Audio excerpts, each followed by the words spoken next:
నమస్తే, welcome to Bahujan media news. ముందుగా బులెటిన్లో హెడ్లైన్స్ చూద్దాం. శ్రీ వైష్ణవి మహిళా జూనియర్ కళాశాలలో ఇంటర్ అమ్మాయి కాలేజీ భవనంలో దూకి ఆత్మహత్య యత్నం. బైపీసీ చదువుతున్న విద్యార్థిని పరిస్థితి విషమం. నీలగిరి బ్లాక్ భవనంలో అగ్ని ప్రమాదం. విద్యార్థులు 4వ అంతస్తులోనే ఇన్స్టిట్యూట్ లో చిక్కుకున్నారు.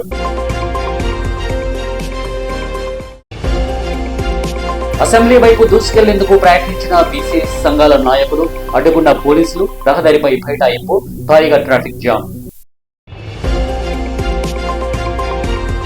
రేణిగుంటలో గంజాయి మత్తులో వ్యక్తి కత్తితో వీరంగా తనను తాను గాయపరుచుకుంటూ స్థానికులను భయభ్రాంతులకు గురి చేశాడు.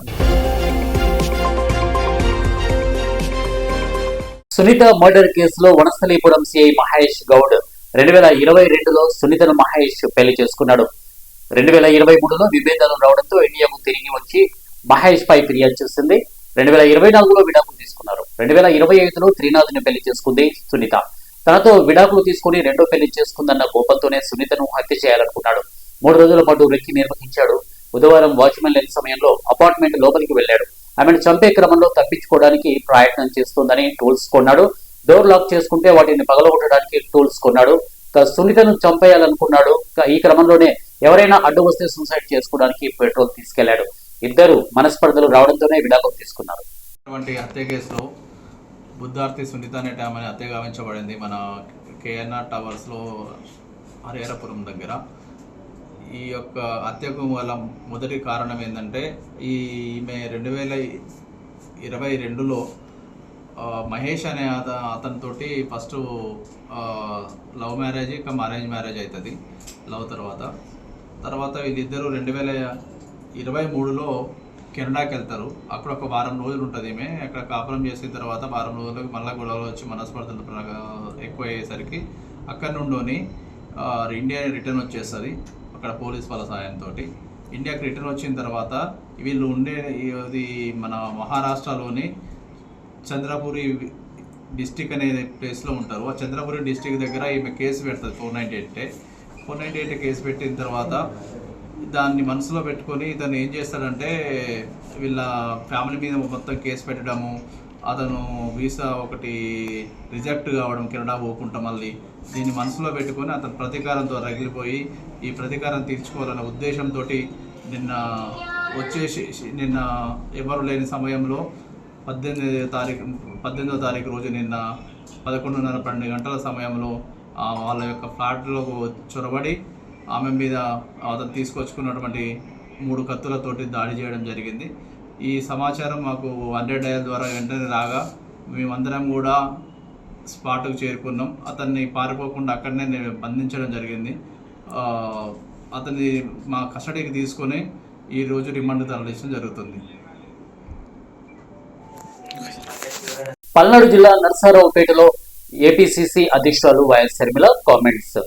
జగన్ చంద్రబాబు పాలనలో ఇప్పటికే రాష్ట్రానికి 11 లక్షల కోట్ల అప్పు అయింది. జగన్, పవన్ కళ్యాణ్, చంద్రబాబు పేద ప్రజల గురించి ఆలోచించడం లేదు. ఉపాధి హామీ పథకాన్ని బీజేపీ నేతలు లేకుండా చేద్దామని చూస్తున్నారు. చంద్రబాబు, పవన్, జగన్ ముగ్గురు మన రాష్ట్రానికి అన్యాయం చేస్తున్నా సరే బీజేపీకి వ్యతిరేకంగా ఒక్క మాట కూడా మాట్లాడలేకపోతున్నారు.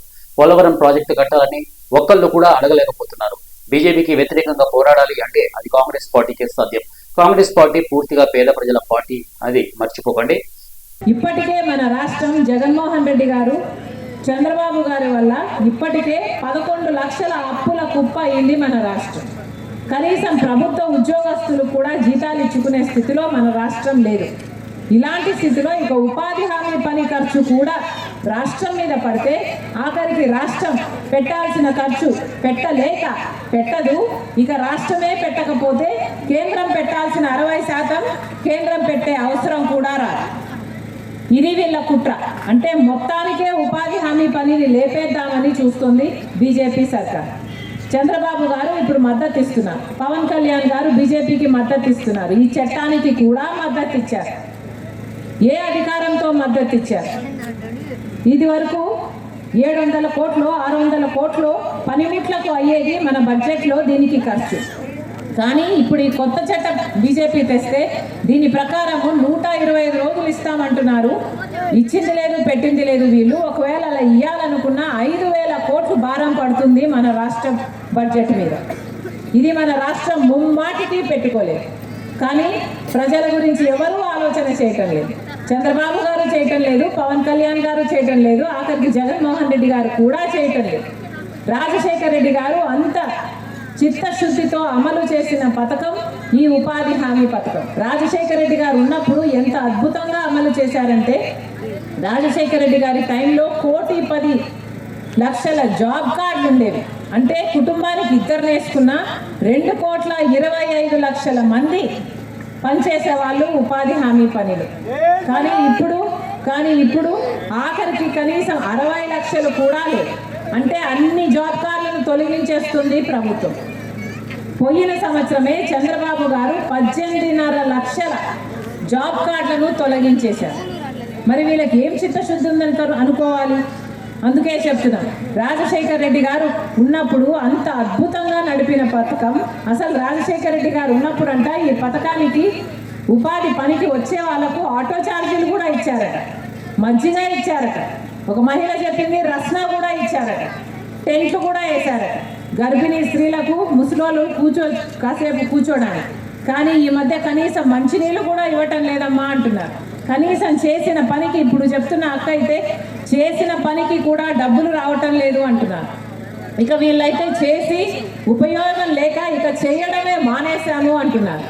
ఎంత దయనీయంగా తయారయ్యిందంటే ఉపాధి హామీ పథకము, ఆఖరికి దీంట్లో అసలు లబ్ధి లేదు అన్న స్థితికి దీన్ని కాళ్ళు చేతులు మొత్తం కొట్టేసుకుంటూ వచ్చి ఆఖరి దీంతో లబ్ధే లేదు అని పేదవాడే ఈ పథకం అవసరం లేదు ఇక చేయలేము అనే స్థితికి దీన్ని దిగదారుస్తున్నారు. అంటే ఈ పాపం అంతా బీజేపీది. కానీ పాపం బీజేపీ చేస్తున్న ఈ పాపానికి మద్దతు ఇస్తున్న వారు చంద్రబాబు గారు, పవన్ కళ్యాణ్ గారు, జగన్మోహన్ రెడ్డి గారు. మాజీ ముఖ్యమంత్రి వైఎస్ఆర్సీపీ అధినేత వైఎస్ జగన్ నివాసంలో కలిసినటువంటి మాజీ మంత్రి, గుంటూరు జిల్లా వైఎస్ఆర్సీపీ అధ్యక్షుడు అంబటి రాంబాబు అక్రమ కేసులో అరెస్ట్ అయి రిమాండ్లో ఉన్న అంబటి రాంబాబు బుధవారం బెయిల్పై విడుదల. తనపై టీడీపీ ప్రభుత్వం పెట్టినటువంటి అక్రమ కేసులు, టీడీపీ రౌడీ మూకలు తన ఇంటిని ధ్వంసం చేసినటువంటి తీరు, హత్యాయత్నం, పోలీసుల నిర్లిప్త వైఖరి, కొంతమంది పోలీసు అధికారుల ఓవర్ యాక్షన్ వంటి అంశాలను వైఎస్ జగన్ కు వివరించినటువంటి అంబటి రాంబాబు తప్పుడు కేసులపై ఆందోళన చెందాల్సిన అవసరం లేదని, చట్టపరంగా ఎదుర్కొందామని భరోసాని ఇచ్చినటువంటి వైఎస్ జగన్ అధికార పార్టీకి ఒత్తాసు పలుకుతూ వ్యవహరిస్తున్నటువంటి కొంతమంది పోలీసు అధికారుల తీరును తీవ్రంగా తప్పుపట్టినటువంటి వైఎస్ జగన్ ప్రజల పక్షాన, ప్రజల తరపున చేస్తున్న పోరాటంలో ఎదురయ్యే ఆటంకాలు, వేధింపులు ధీటుగా ఎదుర్కొని ప్రజలకు అండగా నిలుద్దామని పార్టీ నాయకులు, క్యాడర్ ఆందోళన చెందాల్సిన అవసరం లేదని వైఎస్ జగన్ అన్నటువంటి అంశం. ఈ సందర్భంగా వైఎస్ జగన్ ను కలిసిన ఎంపీ పిల్లి సుభాష్ చంద్రబోస్, అలాగే మాజీ ఎంపీ నందిగం సురేష్, మాజీ ఎమ్మెల్యే మల్లాది విష్ణు, ఎన్టీఆర్ జిల్లా వైఎస్ఆర్సీపీ అధ్యక్షుడు దేవినేని అవినాష్.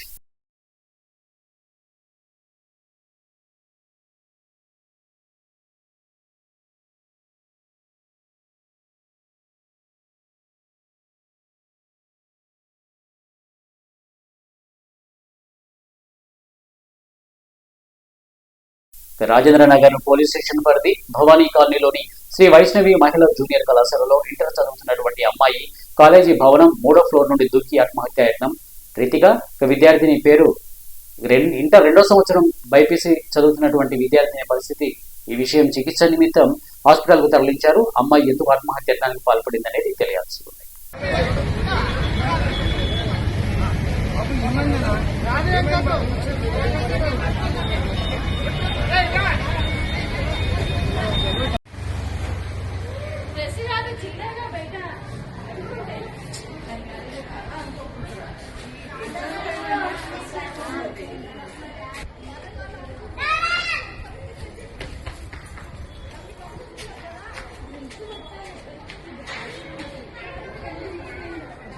నీలగిరి బ్లాక్ భవనంలో అగ్ని ప్రమాదం చోటు చేసుకున్నటువంటి అంశం ఇప్పుడు అమీర్పేటలోని మైత్రివనం సమీపంలోని నీలగిరి బ్లాక్ భవనంలో అగ్ని ప్రమాదం జరిగింది. శుక్రవారం ఉదయం జరిగినటువంటి ఈ ఘటనలో దట్టమైన పొగలు వెలువడుతుండటంతో జనాలు బయటకు పరుగులు తీశారు. కొంతమంది విద్యార్థులు 4వ అంతస్తులోని ఇన్స్టిట్యూట్ లో చిక్కుకున్నారు. సమాచారం అందుకున్న పోలీసులు, ఫైర్ సిబ్బంది అక్కడికి చేరుకున్నారు. పైన చిక్కుకున్న వారిని బాల్కనీ నుండి కాపాడే ప్రయత్నం చేశారు.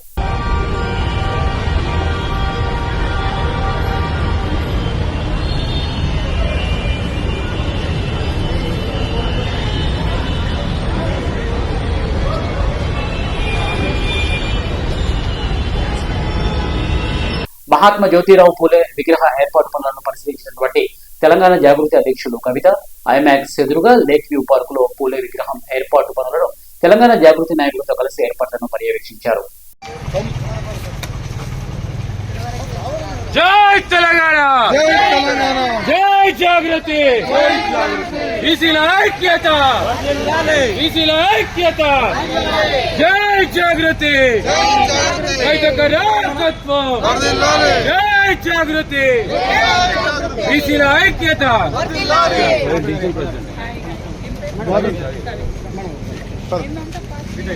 తెలంగాణ, జై జాగృతి, బీసీల ఐక్యత,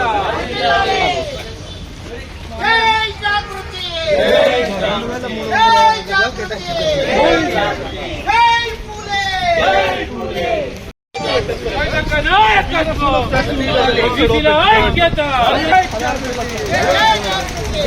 ఐక్యత, బీసీల ఐక్యత.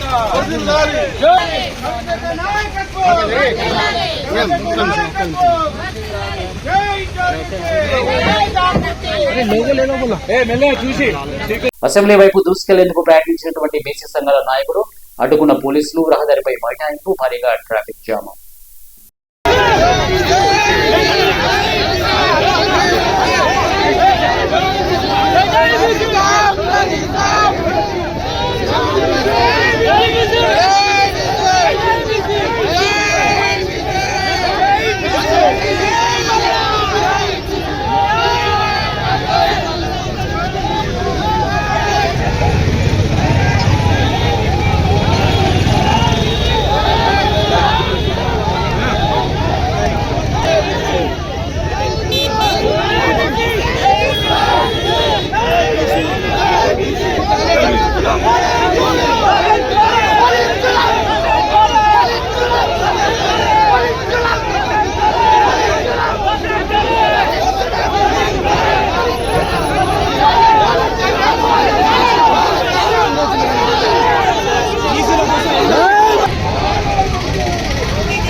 సాధిస్తాం బీసీలకు రాజాధికారాన్ని, సాధిస్తాం బీసీలకు రాజాధికారాన్ని, బీసీ సప్లాన్ వెంటనే,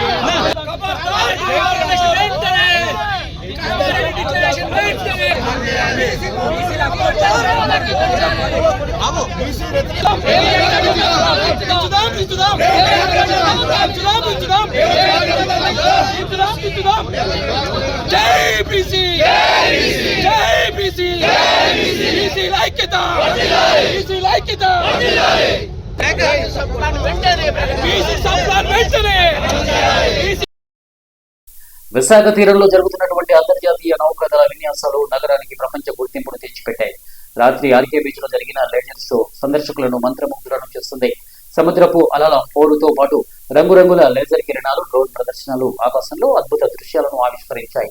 ఈ ప్రదర్శన 1971 యుద్ధంలో విశాఖ తీరంలో భారత నౌకాదళం సాధించినటువంటి విజయాలను, దాని సాహసోపేత చరిత్రను కళ్ళకు పట్టినట్లు చూపించింది. దీపాలంకరణతో మెరిసిపోతున్నటువంటి యుద్ధ నౌకలు ఈ లేజర్ షోకు మరింత అందాన్ని చేకూర్చాయి.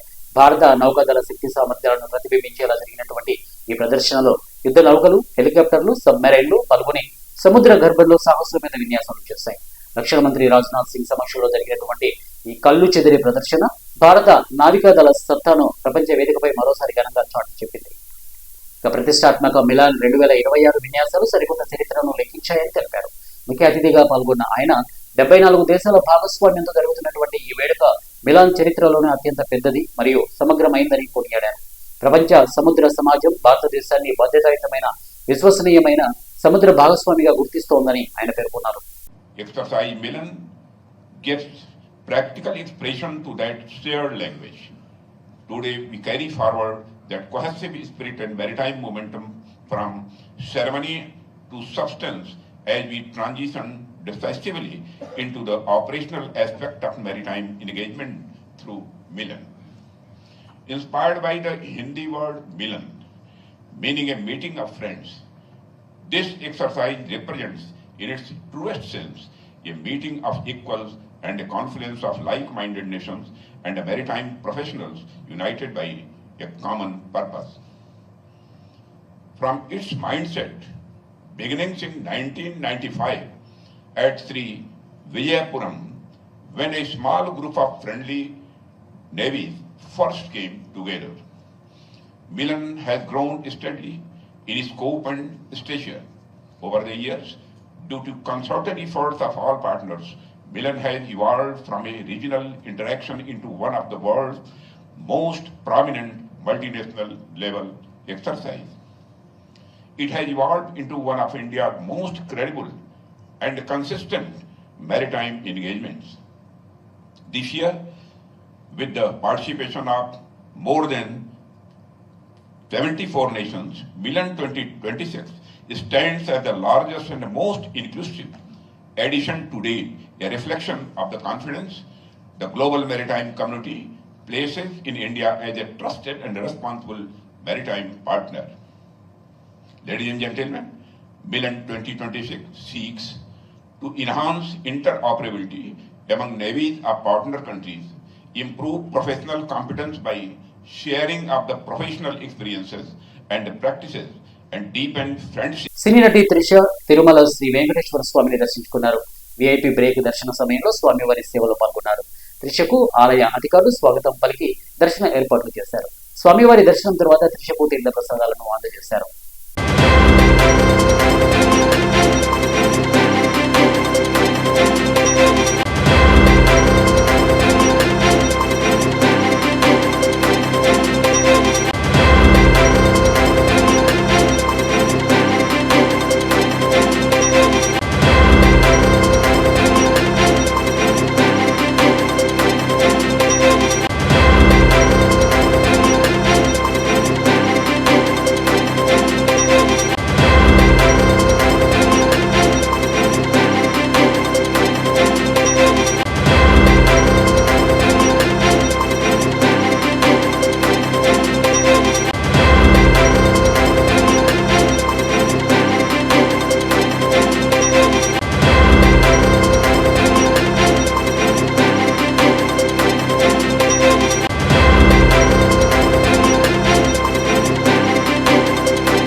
తిరుపతి జిల్లా రేణిగుంటలో గంజాయి మత్తులో ఒక వ్యక్తి కత్తితో వీరంగం సృష్టించాడు.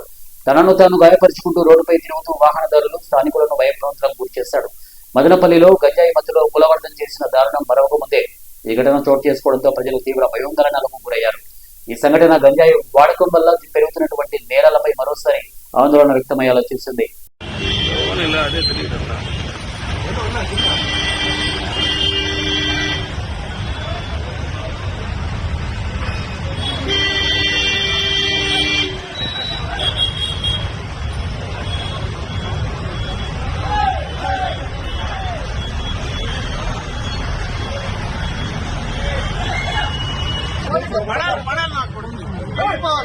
ఫోన్ చేసిన సీఏ వస్తాడు, సీఏ సార్ చెప్పినారు వస్తాను.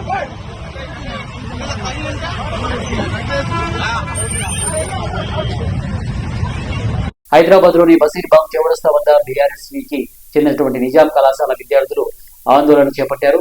మాజీ ఎమ్మెల్యే బాల్క సుమన్ అరెస్టును అక్రమమని ఖండిస్తూ ఆయనను బేషరతుగా విడుదల చేయాలని డిమాండ్ చేశారు.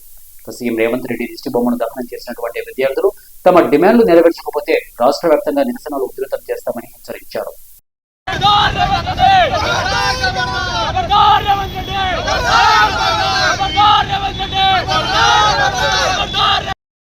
కాంగ్రెస్ గుండల్లారా, ఖబర్దార్ కాంగ్రెస్ గుండల్లారా,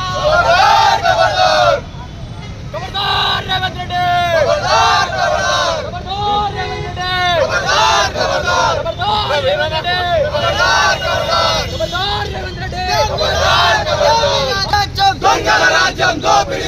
దళిత నాయకుడి మీద అక్రమ కేసుల దళిత నాయకుడి మీద అక్రమ కేసుల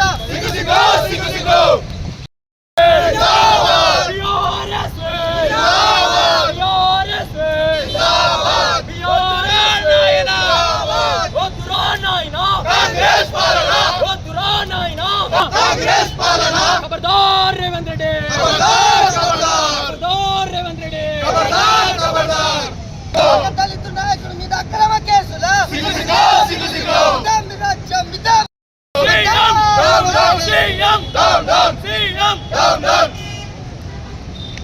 खबरदार रेवंत रेड्डी खबरदार रेवंत रेड्डी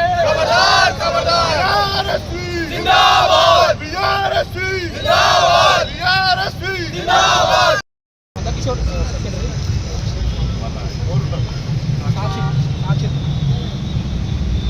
నెల్లూరు జిల్లా కోవూరు మండలంలోని పడుగుపడులో రోడ్డుపై ఒంటరిగా వెళ్తున్న మహిళ మెడలో చైన్ స్నాచింగ్ కు గుర్తు తెలియని వ్యక్తులు ప్రయత్నించారు. హెల్మెట్ ధరించి బైక్ పై వచ్చిన ఇద్దరు వ్యక్తులు ఈ ఘటనకు పాల్పడ్డారు. ఈ దృశ్యాలు రికార్డ్ అయిన సీసీ ఫుటేజ్ ప్రస్తుతం వైరల్ గా మారింది. ఈ ఘటనపై Kovur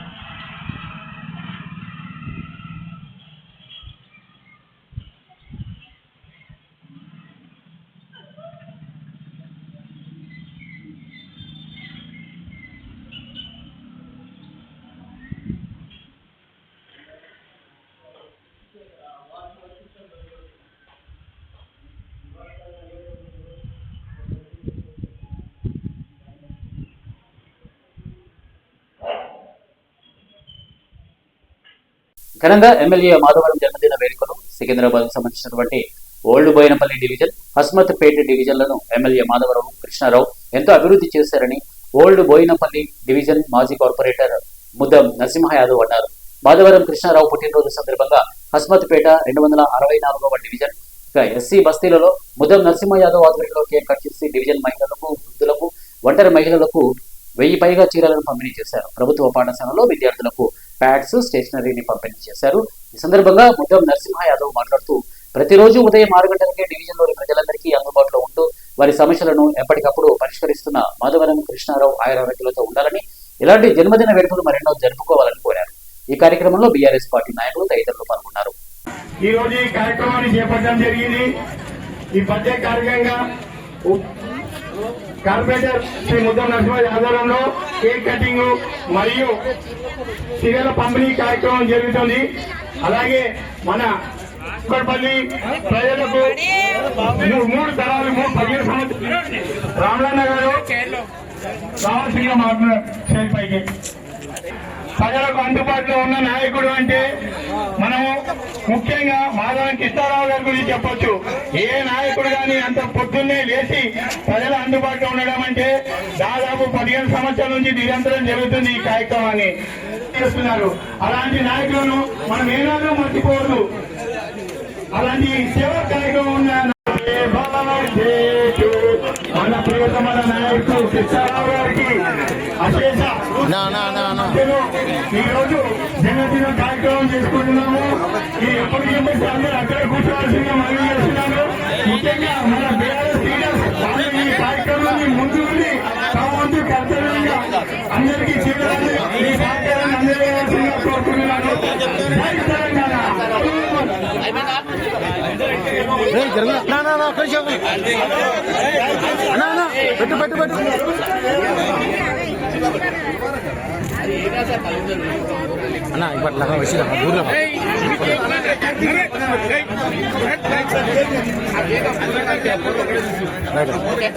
cantonment merger movement cricket tournament poster ఆవిష్కరించినటువంటి కంటోన్మెంట్ ఎమ్మెల్యే శ్రీ గణేష్ రాజ్యాంగ స్ఫూర్తికి విరుద్ధంగా కంటోన్మెంట్ ప్రజలు ఓటు ద్వారా తమ ప్రతినిధులను ఎన్నుకునే హక్కును హరిస్తూ నామినేటెడ్ వ్యవస్థతో రాచరిక పాలనను కొనసాగిస్తున్న కేంద్రంలోని బీజేపీ ప్రభుత్వ వైఖరికి నిరసనగా కంటోన్మెంట్ బోర్డును రాష్ట్ర ప్రభుత్వ మున్సిపల్ కార్పొరేషన్ లో విలీనం చేయాలనే డిమాండ్తో కంటోన్మెంట్ ఎమ్మెల్యే శ్రీ గణేష్ గత నెలలో 8 రోజుల పాటు ఢిల్లీ నిరాహార దీక్షలు చేపట్టారు.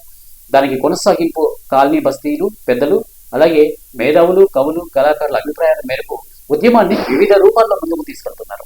ఇందులో భాగంగా కంటోన్మెంట్ యువత కూడా తమ మద్దతును అందజేసి ఉద్యమంలో భాగస్వాములు అవుతామని ప్రకటించడంతో బోర్డు విలీన స్ఫూర్తిని చాటు చెప్పడానికి బోయినపల్లి యువత ఆధ్వర్యంలో నిర్వహిస్తున్నటువంటి cantonment merger movement cricket tournament పోస్టర్ను గురువారం ఎమ్మెల్యే శ్రీ గణేష్ బోయినపల్లిలోని కంటోన్మెంట్ ప్లే గ్రౌండ్ లో కాలనీ బస్తీల పెద్దలు మేధావులు మరియు నాయకులతో కలిసి ఆవిష్కరించారు.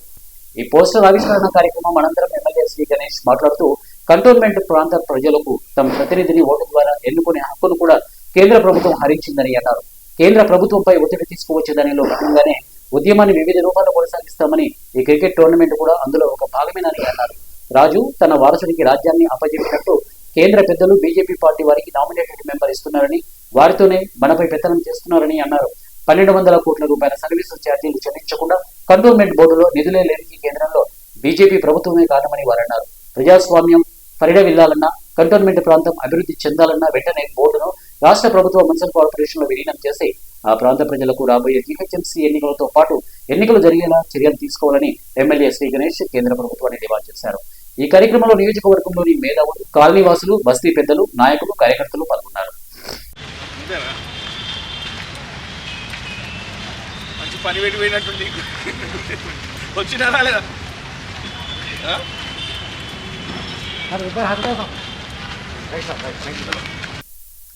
77 డ్రైనేజీ మురుగునీటి ప్రవాహంలో కూర్చున్నటువంటి కాంగ్రెస్ పార్టీ డివిజన్ అధ్యక్షుడు ఐదా చిరంజీవి సనత్ నగర్ కు సంబంధించినటువంటి అంశం. సికింద్రాబాద్ సనత్ నగర్ నియోజకవర్గం పరిధిలోని పద్మారావు నగర్ గాంధీ ఆసుపత్రి వెనుక ఉన్నటువంటి కేఎఫ్సి ముందు గత 10 సంవత్సరాలుగా డ్రైనేజ్ ఓవర్ఫ్లోతో నిత్యం ప్రధాన రహదారిపై వరదల మురుగునీరు దుర్వాసనతో ప్రవహిస్తున్నటువంటి తీరుపై మీకు బాటసారిలో అటు వాహనదారులు నరకయాతనకు గురవుతున్నారని బన్సిలాల్పేట డివిజన్ కాంగ్రెస్ పార్టీ అధ్యక్షుడు అయితే చిరంజీవి ఆరోపిస్తూ ఆగ్రహం వ్యక్తపరిచారు. మీడియాతో మాట్లాడుతూ అధికారుల తీరుపై నిరసిస్తూ ప్రధాన రహదారిపై నుండి పరుగుతున్న డ్రైనేజీ మురుగునీటిలో కూర్చొని నిరసన తెలిపారు. ఇక 45 లక్షల వ్యయంతో స్థానిక ఎమ్మెల్యే డ్రైనేజీ పనులకు కొబ్బరికాయ కొట్టి శంకుస్థాపన చేసినటువంటి అంశం మనకు కనపడుతోంది. 20 రోజులు గడుస్తున్నా పనులు మొదలుకు నోచుకొని దుస్థితిలో ఉందని వారన్నారు. పలుమార్లు అధికారుల దృష్టికి పనుల కోసం మాట్లాడితే ప్రభుత్వంలో ఖజానా లేదని, బడ్జెట్ ఇంకా కేటాయించలేదని సాకులు చెబుతూ కాలం వెల్లుపుస్తున్నారని వారన్నారు. ప్రభుత్వంలో నిధులు లేవని దుష్ప్రచారాలు చేస్తోంది అధికారులే. వారి తీరుపై ఇన్ఛార్జి మంత్రి పొన్నం ప్రభాకర్ దృష్టికి తీసుకువెళ్లి చర్యలు తీసుకునే విధంగా చేస్తామని వారన్నారు. కాంగ్రెస్ ప్రభుత్వంలోనే అభివృద్ధి సజావుగా జరుగుతోందని, ఈ సమయంలో కొంతమంది అధికారులు బీఆర్ఎస్ పార్టీ ఎమ్మెల్యేలకు కొమ్ము కాస్తున్నారని ఆరోపించారు. అధికారులు వెంటనే స్పందించి పనులు ప్రారంభించాలని డిమాండ్ చేశారు. నమస్కారం, నేను అంత చిరంజీవి కాంగ్రెస్ కార్యకర్తగా ఈరోజు పద్మారావు నగర్ డివిజన్లో ముఖ్యంగా 1 ఇయర్ పైన అయిపోయింది. ఇది KFC Padmanabha Gandhi hospital back side ½ kilometer పైనే మోరీలు పొంగడం జరుగుతుంది. ఇక్కడ అధికారులు నిర్లక్ష్యం చేస్తారు. కాంగ్రెస్ గవర్నమెంట్ రెడీ ఉంది, ఫండింగ్ చేసింది, 45 లక్షలు శాంక్షన్ చేసి ఈరోజు వర్క్ చేయమని ఆర్డర్ ఇస్తే ఈ ఎమ్మెల్యే తలసాని శ్రీనివాస్ యాదవ్ గారు వచ్చి ఇనాగ్రేషన్ చేయడం జరిగింది. వర్క్ ఎందుకు ప్రోగ్రెస్ అయితే లేదు అంటే కేవలం నిర్లక్ష్యం, అధికారుల నిర్లక్ష్యం. ఎందుకంటే వాళ్ళు టీఆర్ఎస్ కార్యకర్తలు లెక్క పనిచేస్తారు. సిటీలో ఉన్న ఆఫీసర్లు అందరి ప్రాబ్లం అదే ఉంది. ఏంటంటే వీళ్ళు 10 ఏళ్ళు టీఆర్ఎస్ గవర్నమెంట్లో నిరంతరం వాళ్ళతోటి గవర్నమెంట్లో నడిపి ఇంకా అధికారంలో వాళ్ళే ఉన్నట్టు చలామణి అవుతాడు. కాకపోతే పబ్లిక్ కూడా తక్కువ చాలా అంత అయితే కాదు. కాకపోతే ఇళ్ళకి బయటకు వెళ్ళలేని పరిస్థితి సార్. వీడు వచ్చే వరకు రోడ్డు పిక్కలు ఆడ వరకు వాటర్ పొంగుతూనే ఉంది. ఆ పబ్లిక్ అదే పోవడం రావడం జరుగుతుంది. ఇంపార్టెంట్గా అధికారులకు నేను రిక్వెస్ట్ చేస్తున్నా, ఆ కాంట్రాక్టర్కి ఇచ్చిన వర్క్ ఇమ్మీడియట్గా వాళ్ళని వర్క్ చేయమని చెప్పు. ఆదేశం ఏమంటే ఇంకా పైపులు రాలేదు, ఇంకో వస్తున్నాయి. కాకపోతే వేరే కాంట్రాక్టర్ కానీ చెప్పాలా నోటీస్ ఇచ్చి వర్క్ మాత్రం ఆపొద్దు, వర్క్ స్టార్ట్ చేయాల్సిందే కోరుతున్నాము. ఇంపార్టెంట్గా కాంగ్రెస్ గవర్నమెంట్ శాంక్షన్ చేసింది పొన్నం ప్రభాకర్ సార్ ఇమ్మీడియట్గా డిపిఓ 1 ప్రభు సార్ సర్కిల్ 2కి ఏదైతే ఉన్నారో ఆ సార్కి ఇన్స్ట్రక్షన్ ఇచ్చి వర్క్ మొదలు పెట్టాలని చెప్పారు. సరే వచ్చి మొన్న ఇనాగ్రేషన్ చేసిపోయారు. నెక్స్ట్ డే వర్క్ స్టార్ట్ అవుతుంది అన్నారు. ఎందుకు ఫెయిలియర్ అవుతున్నారు? ఈ బీఆర్ఎస్ ఎమ్మెల్యే ఎవరైతే ఉన్నారో తలసాని శ్రీనివాస్ యాదవ్ గారు అధికారులకు ఇన్స్ట్రక్షన్ ఇస్తారు ఏమని, కాంగ్రెస్ దగ్గర డబ్బులు లేవు అందుకు వర్క్ అయితే లేని ఈ అపూర్వ రావద్దు. ఇంపార్టెంట్గా గవర్నమెంట్ ఇచ్చింది ఫండింగ్, కాంగ్రెస్ గవర్నమెంట్ పని చేయమని చెప్పారు. వర్క్ ఆర్డర్ ఇచ్చిన